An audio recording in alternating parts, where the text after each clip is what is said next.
And recent blockbuster, so అటు తెలుగు హిందీ మొత్తం Animal, దాంట్లో one of the Zoya. Best character Zoya. Yeah so ఆ అమ్మాయికి చాలా మంది ఫ్యాన్స్ ఉన్నారు బయట. అవునా సో బేసిక్ గా యా అంటే అమ్మాయి చూడటానికి బాగుంటుంది అది ఇది అని. Yeah. ఆ వాయిస్ కూడా చాలా మంది ఫ్యాన్స్ ఉన్నారు. సో ఆ వాయిస్ చెప్పింది హరిణి గారు, అవునా? రైట్. సో దానికి ఎలా అప్రోచ్ అయ్యారు, అది ఎలా జరిగింది జోయాకి? రమణ గారు అని అనదర్ డబ్బింగ్ ఇన్ఛార్జ్, Hmm. ఆయనతో నేను అవతార్ 2 చెప్పాను, ఇంకా కొన్ని ఫిల్మ్స్ కి work రామ్ చేశాను. సేతు కూడా చెప్పినట్టున్నారు కదా? రామ్ సేతు రామ్ సేతు కూడా చెప్పారు. ఓకే. సో కొన్ని సినిమాలు చెప్పాను. అలానే జోయాకి యాక్చువల్లీ నన్ను జోయా వాయిస్ కి సెలెక్ట్ చేయలేదు, నన్ను వాయిస్ టెస్ట్ కి పిలిచింది రణబీర్ సిస్టర్ క్యారెక్టర్ కి. ఓకే. అది వాయిస్ టెస్ట్ ఇచ్చా. అప్పుడు కూడా నేను చాలా కంగారులో ఉన్నా, నాకు ఏం సినిమా ఏం తెలీదు, మేము యానిమల్ అని తెలీదు. ఓకే. అనిమల్ అని తెలీదు. అక్కడికి వెళ్ళిన తర్వాత రణబీర్ గారి ఇది చూసినప్పుడు ఓ ఇది రణబీర్ మూవీనా అని అనుకున్నా. I got excited. బట్ అప్పటి వరకు నాకు తెలీదు. రాకేన్ మౌళి గారు చెప్పించారు మా చేత. ఓకే. సో ఫస్ట్ టైం నాకు బాగా గుర్తు, నేను కన్సోల్ రూమ్కి వెళ్ళి నేను త్వరగా వెళ్ళిపోవాలండి, నాకు వేరే కమిట్మెంట్ ఉంది, త్వరగా చేసేస్తారా వాయిస్ టెస్ట్ అని అడిగా. బికాస్ ఆల్రెడీ నా తర్వాత 2-3 వెయిట్ చేస్తున్నారు అక్కడ. నేను వెళ్ళిపోవాలండి, నాకు 10 minutes ఉంది, నేను వెళ్ళిపోవాలి అని అంటే, ఎట్ టైమ్స్ ఏమనిపిస్తుంది అంటే వర్క్ మాకు ఇలా టైమింగ్స్ ఉంటాయి కదా, ఈ టైం నుంచి ఈ టైం వరకు వేరే వర్క్ కి లేట్ అయిపోతున్నాం అని అనిపిస్తుంది. I have to Rome 2-3 studios, అప్పుడప్పుడు 5 స్టూడియోస్ డే తిరుగుతాం మేము. సో అలాగా లేట్ అయిపోతుంది, ట్రాఫిక్ ఉంటుంది. సో ఆ కంగారులో నేను పోతే పోయింది, నేను దానికి వెళ్ళిపోవాలి, లేకపోతే నన్ను తిట్టేస్తారు. అక్కడ డైరెక్షన్ డిపార్ట్మెంట్ వెయిట్ చేస్తారు, వాళ్ళందరూ వెయిట్ చేస్తారు థియేటర్ తీసుకొని, డబ్బింగ్ థియేటర్ బుక్ చేసుకొని. సో అందుకు అక్కడికి వెళ్ళి అడిగితే మిగతా అందరికి 40 minutes 1 hour అలా జరుగుతోందంట వాయిస్ టెస్ట్.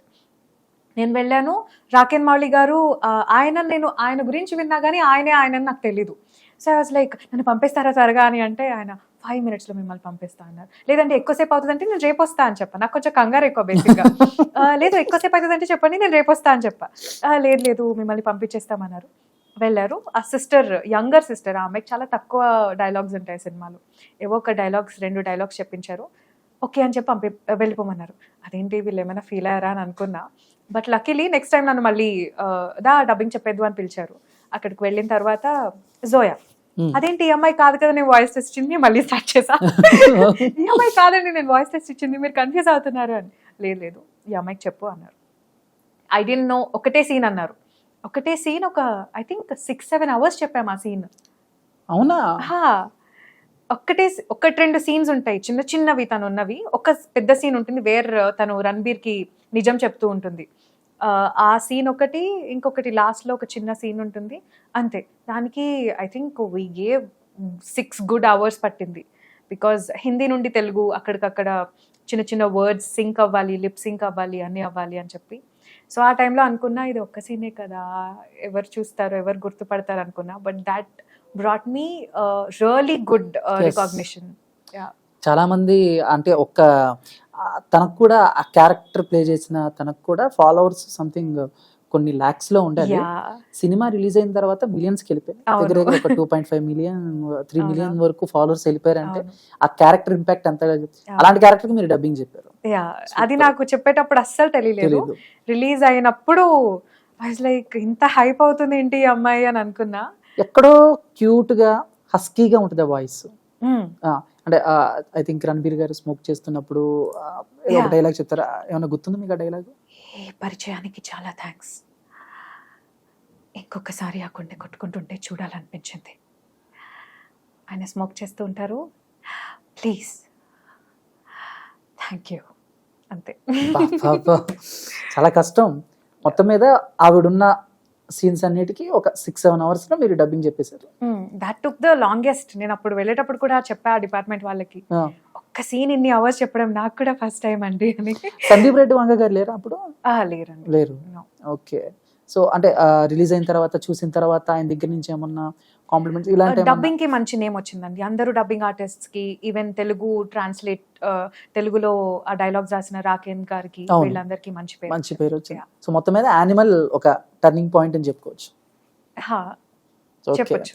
సో మొత్తం వెబ్ సిరీస్లు ఇవన్నీ కలిపి 100కు పైగా సినిమాలు ఇవన్నీ. అంటే ఎలా ఇప్పుడు ప్రెసెంట్ ఎలా అనిపిస్తుంది? అంటే నేనేనా ఇవన్నీ చేసి ఈ టైప్ లో ఏమన్నా? అంటే చాలా సరియల్ గా అనిపిస్తుంది. ఎందుకంటే ఇక్కడికి వచ్చే ముందు I use to watch dubbing artist interviews కోసం నేను వెతుకుతూ ఉండేదాన్ని, చాలా తక్కువ ఉండేవి. అవును. ఆర్సిఎం గారు, ఇలా కొంతమంది, సవితారెడ్డి గారు is one of my favourite artists, వీళ్ళ గురించి చూస్తూ ఉండేదాన్ని.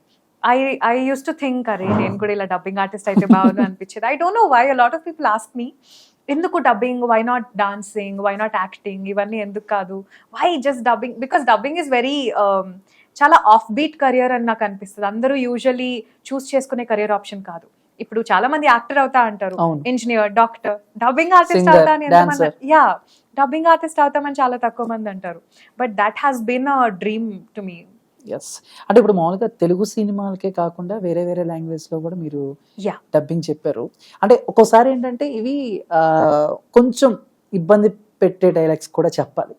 అంటే లైక్ ఇప్పుడు నేను అంతకు ముందు కూడా మీర్జాపూర్ ఇలాంటి వాటికి డబ్బింగ్ చెప్పిన వాళ్ళని కూడా చూసాను. అంటే ఇప్పుడు వస్తున్న సిచ్యువేషన్ బట్టి యూత్ కనెక్ట్ అయ్యేలాగా కొంచెం వల్గారిటీ గానీ బూతులు గానీ చెప్పాలి. అలా మీరు రీసెంట్ గా ఐ థింక్ మస్త్ హేన్ రహనే కా, సో ఆ సినిమాలో ఒక అమ్మాయికి డబ్బింగ్ చెప్పారు. అవును. సో ఎలా ఫేస్ చేశారు? ఆ బూతులు ఉంటాయి అవన్నీ ఉన్నప్పుడు ఎలా ఫేస్ చేశారు ఏంటి? అంటే మీ అందరికీ తెలిసి ఉంటది, సోషల్ మీడియాలో ఫుల్ వైరల్ అవి. సో హరిణీరావు గారు అన్నమాట డబ్బింగ్ దానికి. అంటే తప్పుగా కాదండి, మామూలుగా మీరే అని చెప్పి ఇంట్రడ్యూస్ చేస్తాను. అంటే చాలా మంది కామెంట్స్ కూడా సార్ చాలా బాగా, అంటే వాట్ ఎవర్ అది బూతులా మంచి అని కదా, it's the feel, right? So ఈ అమ్మాయి ఎవరు, భలే డబ్బింగ్ ఆర్టిస్ట్ ఎవరు, డబ్బింగ్ ఎక్కడ, సినిమా ఏది, డబ్బింగ్ ఆర్టిస్ట్ చాలా. సో అలాంటి బూతు డైలాగ్స్ ఇవన్నీ మీకు చెప్పినప్పుడు మీరు ఎలా ఫీల్ అయ్యారు, ఎలా చెప్పారు ఆ సినిమాకి? ఫస్ట్లీ దీని వాయిస్ టెస్ట్ కి పిలిచినప్పుడు గోపి గారు అని dubbing artist, he was the dubbing director for this, ఈ సినిమాకి. సో ఆయన వచ్చి నాకు చెప్పారు, ఒక మాట చెప్పారు, చూపిస్తాను నీకు వాయిస్ టెస్ట్, కొన్ని సీన్స్ చూపిస్తాను, ట్రై చేయు, నచ్చకపోతే చెప్పకుండా వెళ్ళిపో అని అన్నారు. ఇదేంటి ఇలా అంటున్నారు ఏనా, because that's the first time somebody told me నచ్చకపోతే వెళ్ళిపో అని, బికాస్ దట్ వాజ్ నెవర్ చెప్పకుండా వెళ్ళిపో అని అన్నారు. ఐ వాజ్ లైక్, ఎందుకు ఇలా అంటున్నారు, నేను ఎప్పుడు ఇలా వినలేదు, ఎక్కడ అలా జరగలేదు ఎప్పుడు, సో ఎందుకు ఇలా అంటున్నారు అంటే కొంచెం అందరూ కంఫర్టబుల్ ఉండరు అలాంటివి చెప్పడంతో. సో బికాస్ నీకేమన్నా నచ్చలేదు, కంఫర్టబుల్గా లేదు అనుకుంటే యూ కెన్ హ్యాపీలీ గో అని. అప్పుడే అన్నా, అది ఏమైనా నాకు తెలీదు, I'm gonna take it as a challenge, I'm gonna do it అని చెప్పా ఆయనతో. సో వెళ్ళా, వాయిస్ టెస్ట్ ఇచ్చా. సో వాయిస్ టెస్ట్లో కూడా ఇలానే కొంచెం అడల్ట్ డైలాగ్స్ లాంటివే ఉన్నాయి. At the end it's our job, అంతే. ఇప్పుడు నేనే అంత ఫీల్ అవ్వాలంటే అక్కడ యాక్ట్ చేసిన she's a great performer, she's a wonderful performer. ఆమెది చూస్తూ మేము, ఆమె యాక్ట్ చేసింది చూస్తూ, ఏం చేసింది, నేను మధ్యలో at times what happens is నేను డబ్బింగ్ చెప్తాను, ఏం చేసింది సార్, సూపర్ చేసింది. బికాస్ అదే ఎసెన్స్ మనం తెలుగులో కూడా ఇవ్వగలగాలి, ఎక్కడ తక్కువ చేయకుండా దాన్ని. బికాజ్ నేను తన యాక్టింగ్ కి తగ్గ డబ్బింగ్ ఇవ్వకపోతే అది తనకి కూడా ఒక రకంగా యూనో కొంచెం తక్కువ చేసిన దాన్ని అవుతాను, రైట్? సో అది we took it as a challenge and I loved working, you know giving my voice to her. తన లైక్ అది నా ఇన్స్టాగ్రామ్ పోస్ట్ లో కూడా ఉంటుంది స్పెషల్గా. ఏది నేను పోస్ట్ చేయలేదు ఇప్పటి వరకు పోస్ట్ లాగా, but that I posted because I really loved working for that project. చాలా బాగా అనిపించింది. బికాస్ ఆల్సో అందులో తను ఒక ప్రాస్టిట్యూట్ కమ్ బెగ్గర్ అనమాట. సో అలాంటి ఒక రోల్ కి నేను డబ్బింగ్ చెప్పడం, that was my first time. అప్పటి వరకు కొంచెం క్లాసీ, మోడర్న్ అమ్మాయిలు లేకపోతే దెయ్యాలు ఇవి చెప్పుకుంటూ వచ్చాను. First time I tried different slang different ఉంది, ఆ అమ్మాయిది డిఫరెంట్ గా మాట్లాడుతుంది, డిఫరెంట్ గా నవ్వుతుంది. సో యా, ఏదో ఒకసారి ఆ స్లాంగ్ లో కొంచెం అంటే